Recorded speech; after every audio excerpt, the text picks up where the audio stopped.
This is the Detroit Sports Podcast Network. What's up, Detroit sports fans? Welcome back to the Fan Reporter Show, made by fans for fans, powered by the Detroit Sports Podcast Network. I'm Nick, and sitting right across from me, just getting back from Vegas, is my boy Andrew's going to give us this week's topics. Yeah, I just got back just to the show. Well, it's draft week, Pistons fans. We gave you guys our analysis and breakdown last week. This week, we insert some good vibes into the year and talk about some Pistons draft successes of years past. So let's turn back the clock and reminisce on a time when the Pistons were a winning franchise and hitting homers from the mid-20s. All right, you heard the man. If you can call them fallen homers, I don't know, but maybe like base hits, doubles, maybe. Is there an extra base hit in there? Hey, the key question is, if there is an extra base hit, are they still on the team? It's a good question. It's a great question. But as you mentioned, we're going to be kind of turning back the clock a little bit today. It's just not a lot going on in Pistons or Lions world. Obviously, we do have the contract situations with Darius Slay and Snacks Harrison. I kind of wish that the Lions had gotten hard knocks. We could talk about that a little more, but that didn't happen. That would have been exciting. I still think the NFL is missing a grand opportunity to have. There were like initial reports coming out the Lions got it. And then I know. I think that was just one. There was a false. few out there. I think that was one falsified report that just blew up. But I think the NFL is missing a grand opportunity to have next year be the Raiders in their first season in Vegas. I just think that whole storyline would be fantastic. Maybe it's the kind of publicity they don't want. Maybe. Honestly, you're probably right. For their image's sake. And so obviously, I mean, yes, there are some situations going on with the Lions in terms of contract discussions, and we've talked a little bit about it. So we didn't want to harp too much on it. I know Darius Slay and Snacks Harrison are still holding out. At least last I had heard they were. I could be wrong. So we'll see what happens with that. We'll follow that closely and kind of update you as things start to move along. Obviously, there's just really no movement on that front. And then we also have the draft coming up this week for the NBA, which before the draft, we did our pre-draft talk last week. This week, there's really not too much else to get into. It's been very quiet. Certain prospects have dropped, like Kevin Porter dropped quite a bit. Obviously, you had the trade up at the top end of the draft with the Pelicans and Lakers, but that really doesn't affect the Pistons that much. So, just really not a lot to talk about with the draft at the 15 spot. There's just no excitement there until we get to draft day. And basically, it's a total crapshoot. I mean, we covered what, 7 players, was it? And there's a very good possibility none of them do well. There's a very good possibility one or two of them succeed. You can see any of them being there. You can see any of them going to the Pistons. Oh, absolutely. The only one I can argue against now because of what we've seen lately is Kevin Porter. Yeah. make that argument about any why of he them. Dropped though. It's as we get closer to the draft, the lack of sample size has to make an impact. It just has to. Because he wasn't really a top-end prospect. There's a possibility of that, but he wasn't really a top-end prospect to begin with. And then as scouts start to take a really closer look, a lot closer of a look as we get towards the draft, and they realize that, hey, there's not a lot of film on this guy. Plus, we have the negatives of the conduct. I mean, is it worth taking a risk in the mid-teens or earlier? The answer is probably no.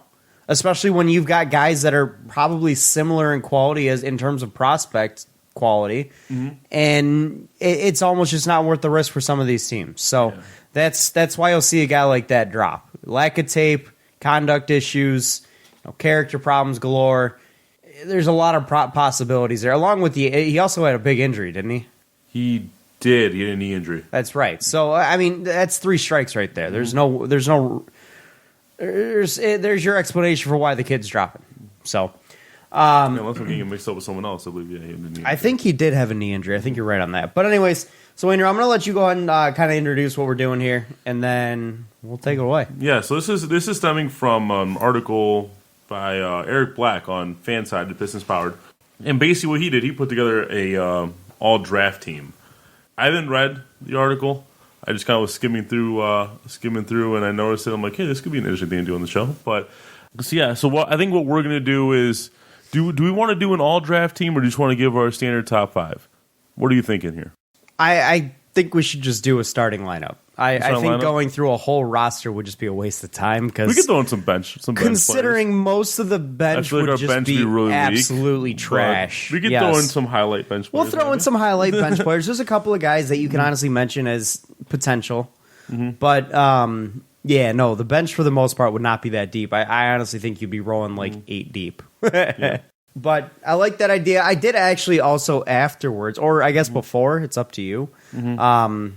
With the, I don't know if you caught any of the U.S. Open this weekend. I caught some bits of it at the sportsbook. At the sportsbook? Okay. Did you make any bets on it? No. Okay. I was just gonna say, do you know what any of the betting lines were? Because I'm curious what the betting line. Thigh injury would come for any injury. Thigh injury. Okay. I'm just kind of curious to see to hear about what the betting line for Gary Woodland was as we progress through the tournament. But I guess we didn't know. Yeah. I don't know. But I did catch the U.S. Open. Boy, was that course tough on Sunday. Pebble Beach, they made very difficult. There were some good scores posted. I know Brooks Koepka had a solid score. He actually ended up beating Woodland on the day by a stroke. But Xander Schauffele put up a 66 round on Sunday as well. But watching those two kind of go back and forth, and honestly not even fourth, but like just tread water, the final 12 holes of the final round was thoroughly entertaining because you'd see Gary Woodland push a shot off into the right, deep into the right rough, which if you drop your ball in from your shoulder height, it disappeared into this grass. It was so thick and long. And then you'd go, oh, so Brooks Koepka's got an advantage now. If he picks one up here, we got something. And then he'd do the exact same thing on the next hole. I mean, it was just constant laboring. And then, honestly, the shot that won the tournament for me, in my opinion, was I've never seen this before. And I've watched golf all my life because my dad loves to watch golf. I've never seen this before. So the 17th green is just a really oddly shaped, massive green.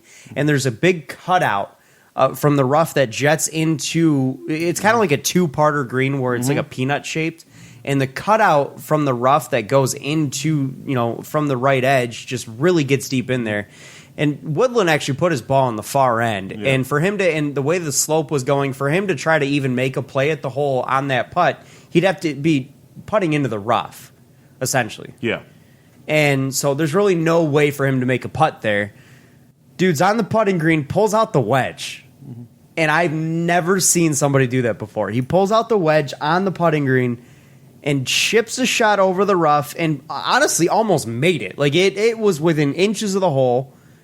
And he ended up putting it within a couple feet to get his birdie, or his par, because it was a par 3, to essentially save, really putting the pressure on him on the 18th. And it was just an unbelievable shot. They were talking about how the level of difficulty on the shot, because obviously you're on a green surface, the grass is so short.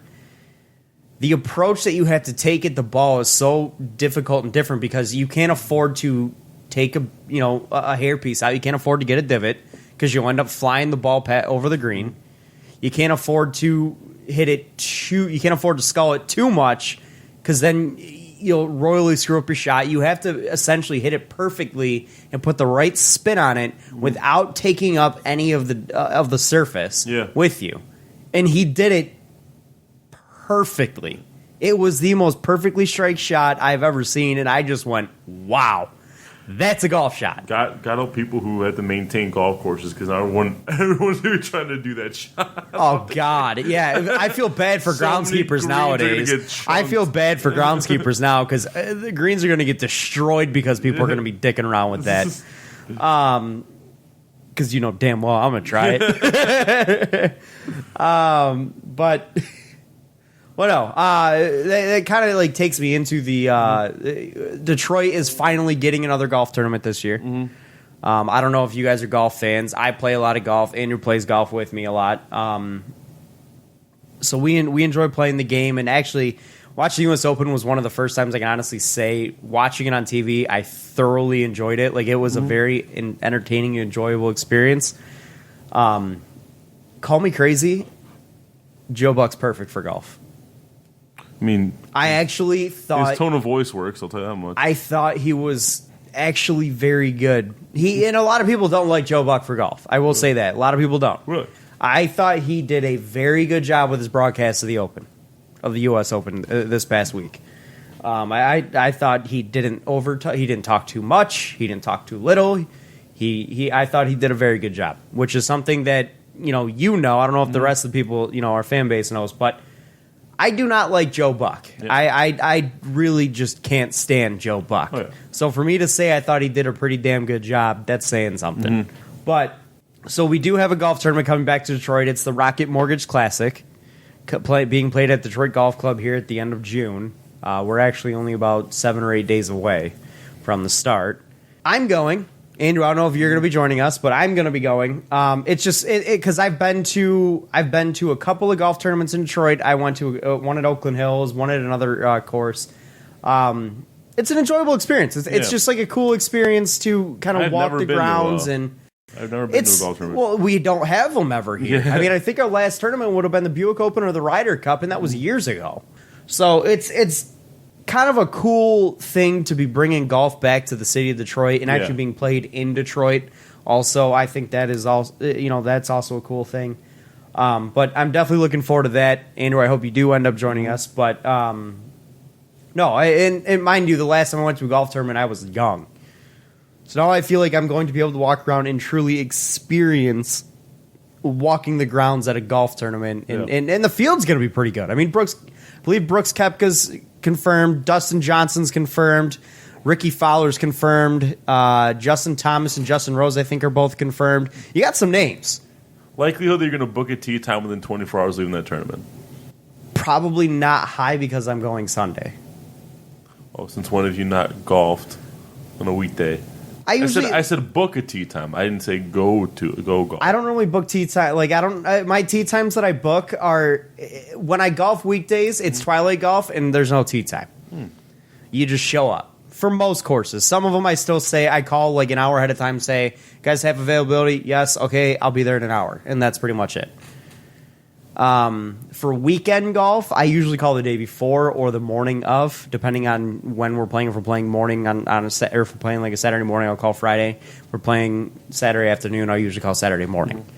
So not within 24 hours, but I can guarantee you within that week, I will have played a round of golf. Yes, following the tournament, I will definitely have played a round or two. Anyway, let's get to this draft talk. If you can call it draft talk, more like draft reminiscence. So,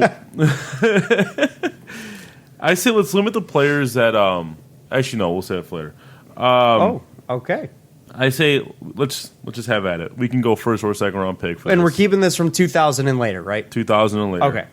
So because don't try pulling out Allen Houston, the only Pistons player to make an All Star, other than Andre Drummond. Pistons draft pick to make an All Star game. Really? Yeah, Andre Drummond is the only Pistons draft pick to make an All Star game since Allen Houston in '93. Tayshaun didn't make an All-Star team? No, come on. Brendan Rowe didn't make an All-Star team? No. I mean, dude was almost a 2010 guy when he was here. An All-Star team. Chris Middleton was an All-Star this year. Mm-hmm. Actually, no, I think Grant Hill may have made an All-Star team. Chris Middleton was an All-Star this year. I don't think he was. Yes, he was. I'm almost positive he was. I am almost positive he was an All-Star this year. He was an All-Star this year. Yeah, see? Ha! We're not that bad, Andrew. But anyways, do you want to go position by position? Grant Hill would be in that list. I forgot. Okay. Do you want to go? So you're just pulling things out of your butt, all right? Do you want to go position by position and give like a starting lineup, or do you just want to give top 5? I think we should do a starting lineup. I think it makes it a little bit more difficult. Let's run with it.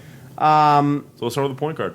Point guard from 2000, we've got Mateen Cleaves, Dinwiddie. Not making it. No, Dinwiddie's possibility. Rodney Stuckey's a possibility. Mm-hmm. That's really it. Brandon Knight. Brandon Knight's not likely. He's the only one on this list that's ever made the NBA Rookie First Team. I'll say that. Cool. What's he done since? My pick at point guard. Which I do find surprising. Andre Drummond didn't make the first team. He hardly played, remember? Oh, you're right. He didn't play. Yeah. I'm Lawrence leaning. Frank. Oh, sorry. Yeah, language. Jesus. Don't blame you. I'm going to Sorry, Lawrence Frank elicits that kind of response out of me. I'm going to lean Spencer Dinwiddie here. I thought I was never a big Stuckey fan. Dude just turned the ball over like crazy. Was just not a very high efficiency shooter. It was part of a really dark time in Pistons basketball history too. So I'm gonna lean Dinwiddie. He was a second round pick. You know what makes that hurt? That we gave him up for nothing. Yeah, that like his good years weren't even with our team. I know. His good year. What years? Yeah, a year and a half. He's had a few good years now. Yeah. I'm going to lean Dinwiddie to be the starting point guard on this team because there isn't much else, unless you want to throw Peyton Siva into the ring. I actually like Peyton Siva, but no, I wouldn't throw him in there. He was just too small. I really do think it's between Brandon Knight and Spencer Dinwiddie, with Rodney Stuckey being a close third. What a pool. Yikes. I'd have to agree with you on Dinwiddie. I just think he's a more successful player. I think that there's more sustainability there with Dinwiddie. I felt like Brandon Knight was just kind of like a splash in the pan and disappeared shortly thereafter. Well, we will have to see if Dinwiddie can keep this up.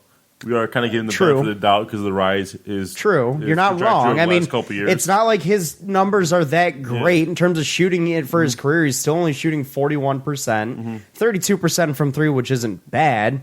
But I mean, his numbers aren't fantastic by any measures. So there's still a chance for Brandon to sneak back and take the spot on the. I thought he retired officially. No, he was with Cleveland this year. Was he? Yeah. Oh, shows how much I pay attention to Brandon Knight. I could have sworn I heard he had called it quits. No. Anyways, going over to the 2 position, guys who were eligible there. Do you still consider Stuckey for the 2 position? I mean, if you want to throw him in. Chris Middleton. Luke Kennard. Kyle Singler. Bruce Brown. Aaron Aflalo. He had some fine seasons. Yes. Yeah, I liked Aaron Aflalo. Also not with the Pistons. No. His were with the Nuggets, right? Yep. Yeah. That's pretty much it. Carlos Delfino. I'm gonna lean here. I'm gonna lean Chris Middleton. I think that he's probably the best of the bunch. My next bet would probably be Aaron Aflalo, but I think Chris Middleton just a better player overall over any of these guys. So far, the first 2 guys you named are second round picks. Second round picks that are no longer with the team had their best performances on other teams. So can we see the Pistons have a good track record in the second round, but just don't keep them? No, the way I look at this is the Pistons, and this isn't just a Pistons issue. This is also a Tigers issue. They don't recognize talent even when it's in house. Yeah. They fail to develop and recognize the talent that they have inside their own building. And they give up on it too early. Yeah. And that's what leads to situations like Spencer Dinwiddie and Chris Middleton and Aaron Aflalo. They give up on they just don't don't have good talent recognition. I don't know why I feel like it's about to happen with Kyrie Thomas too. I'm not going to disagree. I mean, he's still got a few more years left on his contract, obviously, but who knows? So going to the 3 position, you've got Tayshaun, Kyle Singler. See, how much benefit Stanley Johnson could we give Kyle Singler, because he was actually like pretty decent with the Pistons, and then he absolutely tanked once he traded him away. Okay, I'd rather have Tayshaun over him either way. I know, but I'm just saying. I'd honestly rather if you were named the backup 2, do you give Kyle Singler the benefit of the doubt there or no? No. I would probably backup take 3. I mean, sorry. I'd probably backup 3. I mean, the backup 3 is an ugly position, but I'm gonna go Tayshaun as my pick here. I just think that's probably the smartest pick of the bunch. God, 2000 and 2001 drafts were not. Oh, 2001 draft was okay. Going on to the 4 position here. Wait, we forgot someone for the 2. Who? That I think would be the backup 2. Who? Over Luke Kennard? I mean, Luke Kennard had 2 years under his belt. KCP's got like a year of good ball.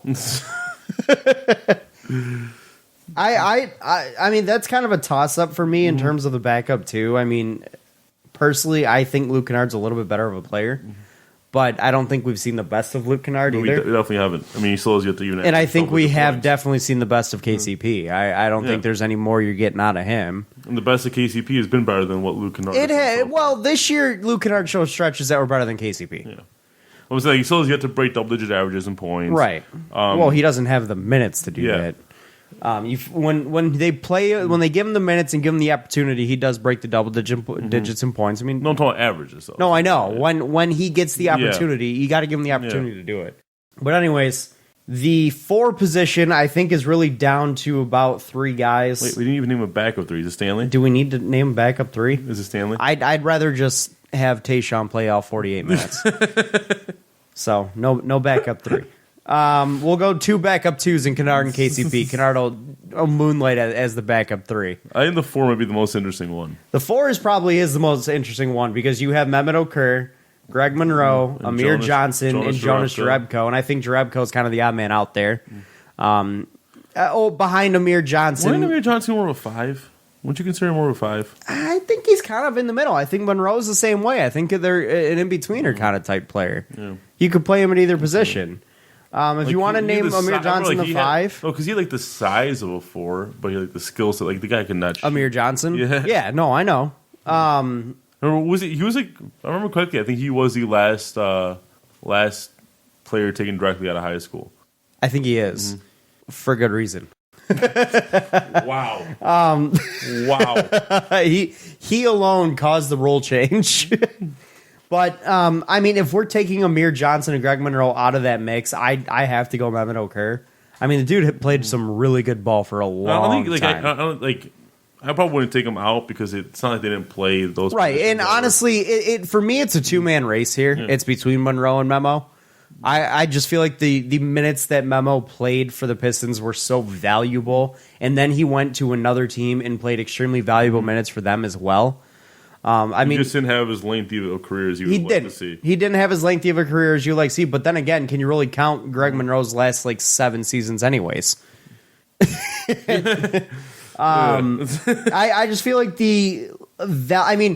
top end for Mehmet Okur was definitely with Utah. Mm-hmm. He did play valuable minutes here, but he never averaged double figures. But with Utah, his scoring high was 18 points. His high year was 18 and 9. He was an absolute beast at Utah. Exactly, 18 and 9, 17.6 and 7. And then he dropped 14.5 and 8, 17 and 8.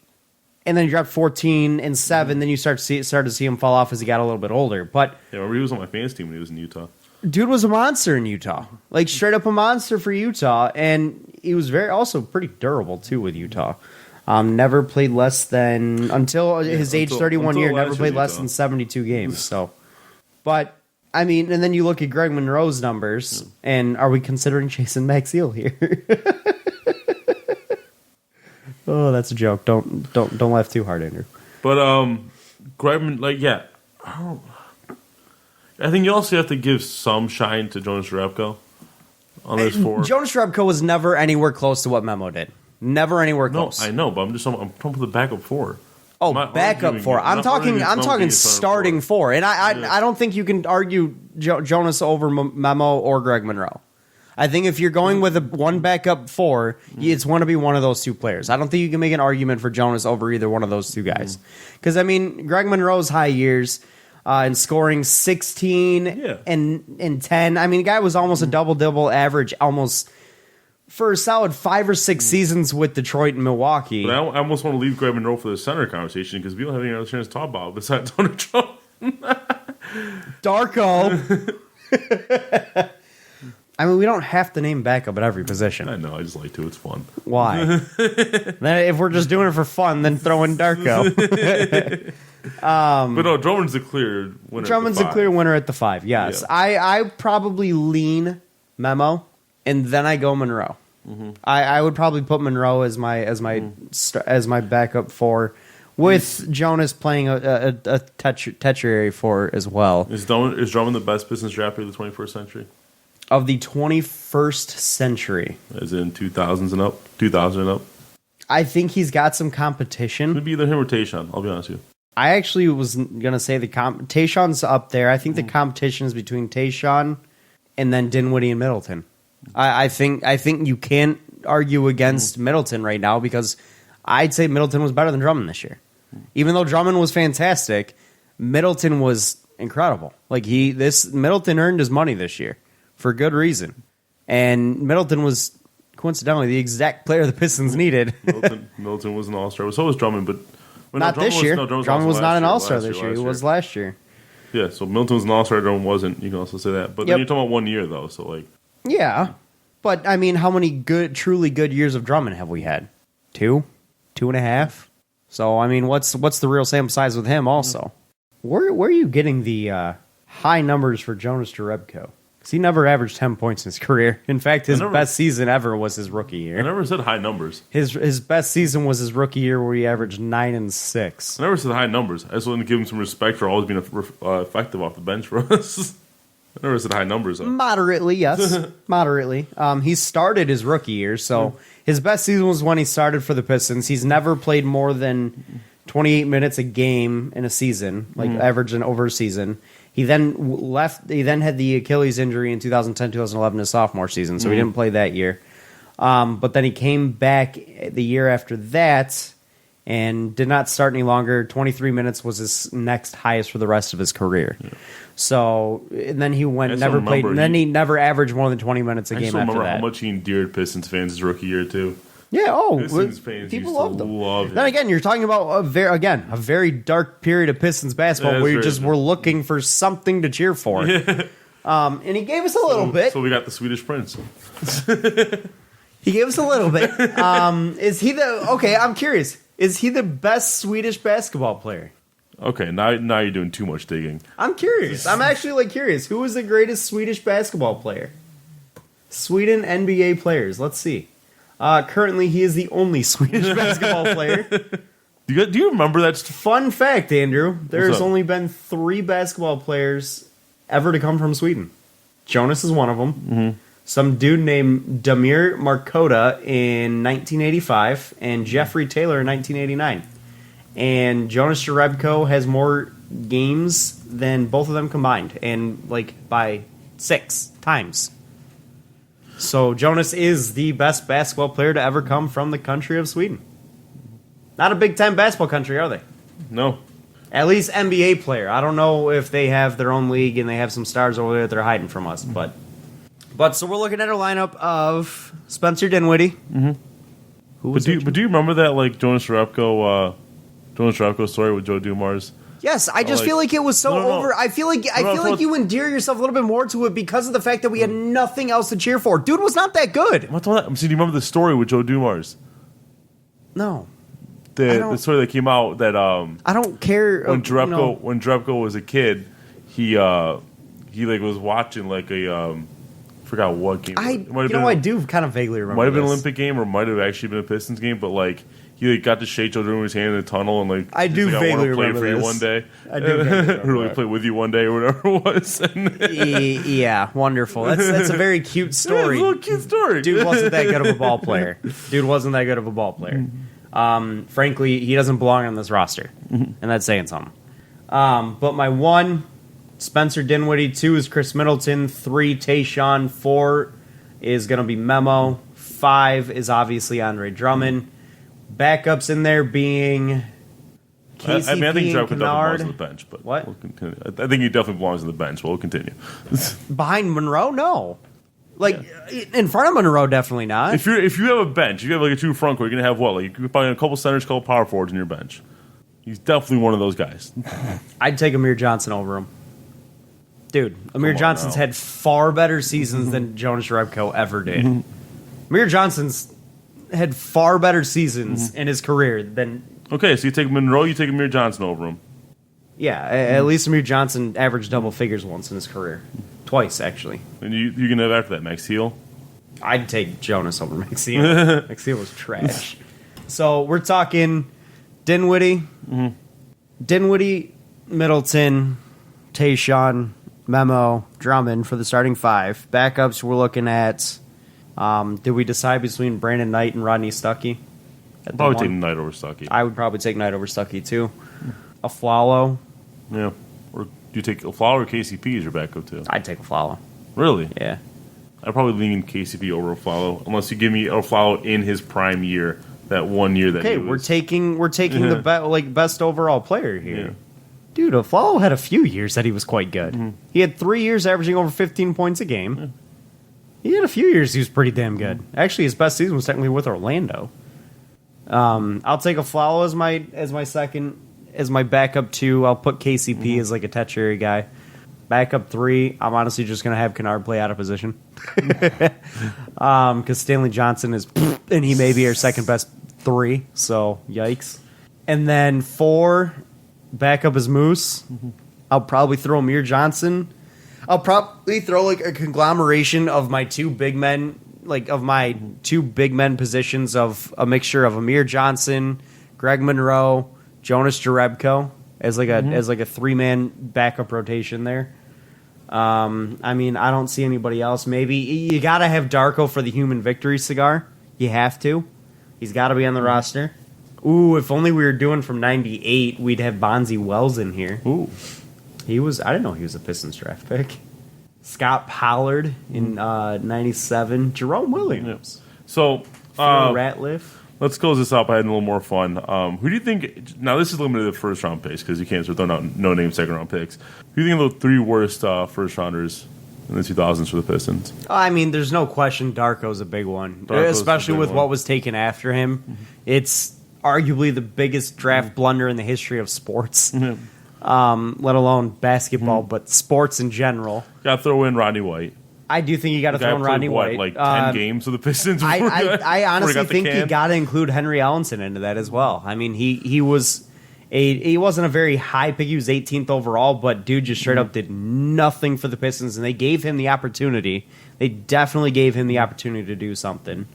Austin Day, I think you can make a definite argument for. He just was not very good. Did DJ White ever do anything? I think he ever played for the Pistons, to be honest with you. I actually don't know because I don't recognize his name, to be honest with you. I don't think he ever played for the Pistons.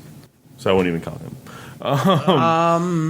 Yeah, Austin Day, I'd definitely throw in there. That was frustrating because I remember coming in the draft, the hype around him was that he was like Kevin Durant light. Right. And no. Mateen Cleaves. You could definitely throw up there. Highly touted coming out of Michigan State. That was disappointing, too. People were so excited about Mateen Cleaves. Highly touted coming out of Michigan State, and dude straight up did nothing. Rodney White was disappointing. He did average 1 season of 9 points and 3 boards, which not good. 1 season. He played like 10 games for us. No, dude. He had... for the Pistons, yes, he played 10 games. I'm looking at Denver.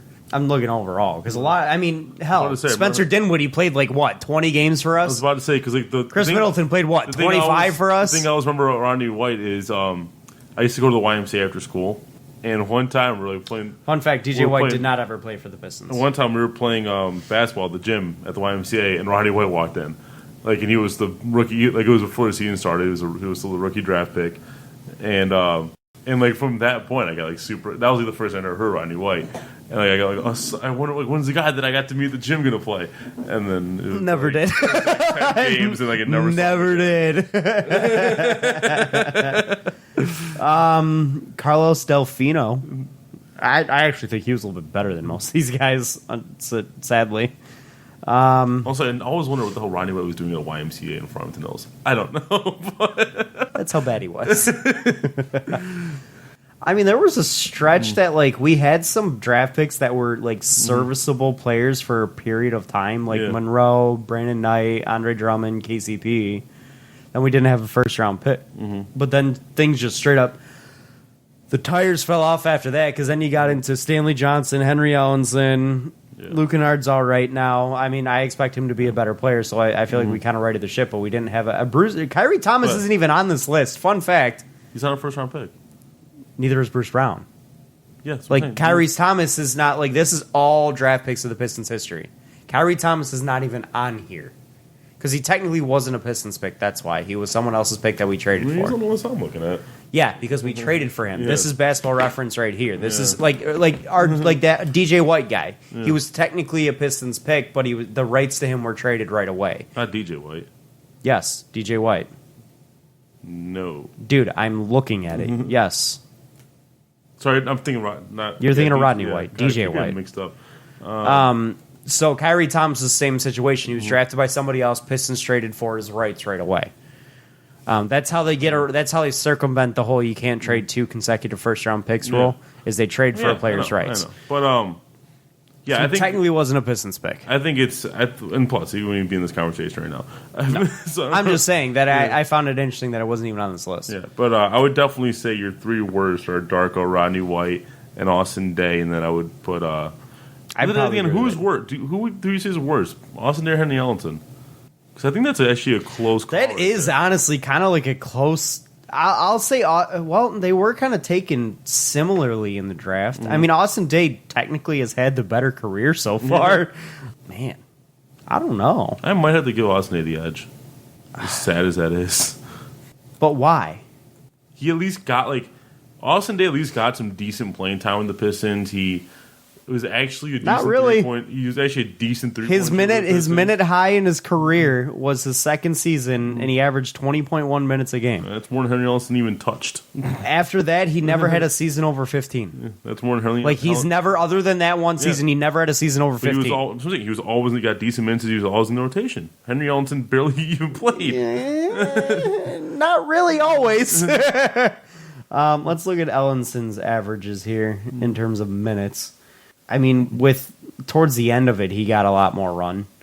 His first two seasons, he less than 9. More run, 12 minutes. 13.6, 12.5, and 13.8. That's combining one season.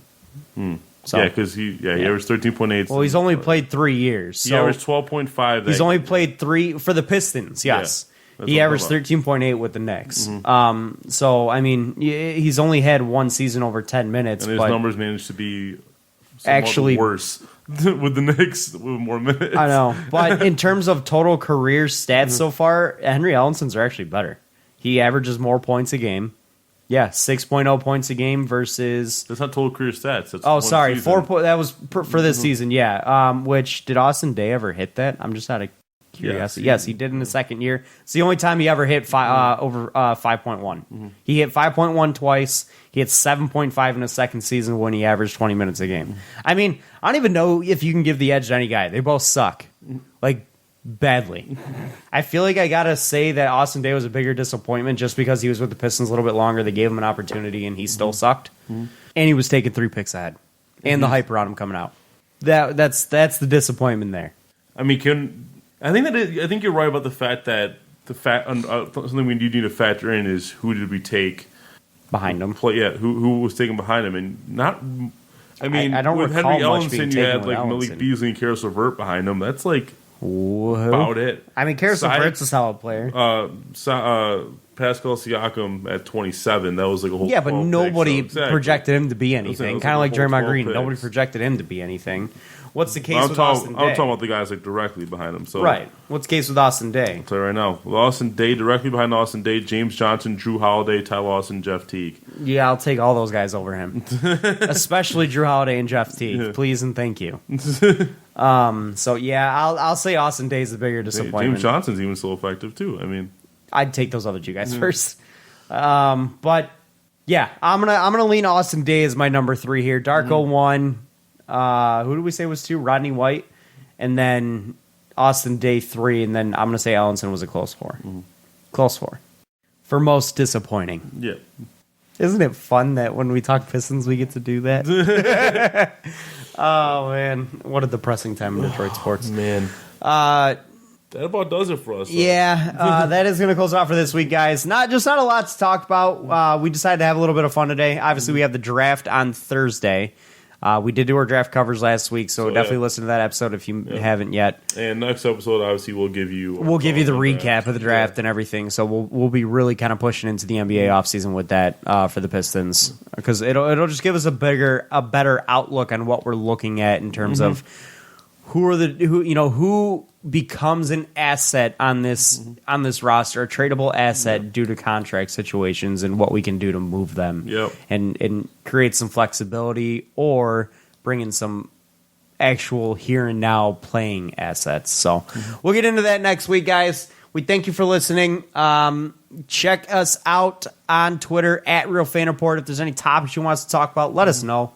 We'll be glad to get into it. If you have any questions, we can ask them live. We can ask them on the air and answer them for you as well. Andrew, thank you for joining me. I'm sure you're exhausted from your debauchery weekend in Vegas. It was a bit exhausting. Got maybe like 10, 11 hours total of sleep over the whole weekend. You know, it's not bad. It's not bad. I'll take that. I'll take that. That's starting Thursday. I'll take that. Thursday night. I'll take that. At least you had fun.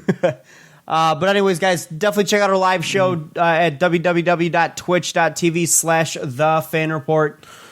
You can find us there every Mondays and Thursdays, 8 p.m. Eastern time. And we thank you guys again for listening, and thank Detroit Sports Podcast as well for the host and for supporting us as all. We'll see you guys next week. Andrew, take it away. And we were somehow just as informative today as Stefanski was about the Pistons draft plans. So, yeah. Thank you guys again. Have a good one. Peace.